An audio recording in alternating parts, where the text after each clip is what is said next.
மகாகவி பாரதியார் இறக்கும்போது அவர் வயது வெறும் 39. அந்த 39 வயதில் அவருக்கு தெரிந்திருந்த மொழிகள் எவ்வளவு தெரியுமா? 32 மொழிகள். ஒரு காலத்தில் ஆங்கிலேயரை பயமுறுத்திய ஒரு குரல் இருந்தது. அது ஒரு போர் வீரனின் குரல் இல்லை, ஒரு கவிஞனின் குரல். அவர்தான் பாரதியார்.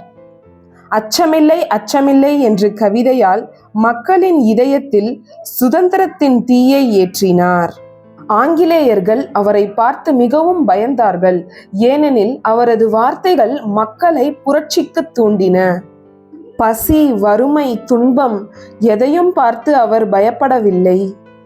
இந்தியாவின் சுதந்திரத்திற்காக தன் வாழ்நாளையே அர்ப்பணித்தார். ஒரு நாள் பாரதியார் பார்த்தசாரதி கோயிலுக்கு சென்றிருந்தார். அப்போது ஒரு யானைக்கு உணவு கொடுக்க சென்றார். அந்த யானை அவரை தள்ளியது. அந்த காயம் முழுமையாக குணமாகவில்லை. 1921 செப்டம்பர் 11 உலகம் கவனிக்காத போது ஒரு தீப்பொறி அணைந்தது. அவரது இறுதி ஊர்வலத்தில் 20 பேர் கூட வரவில்லை என்று கூறப்படுகிறது. இதுதான் வரலாற்றின் மிகப்பெரிய வேதனை. இன்று அவரது சிலை எங்கும் நிற்கிறது. அவரது பாடல்கள் பள்ளிகளில் ஒலிக்கிறது.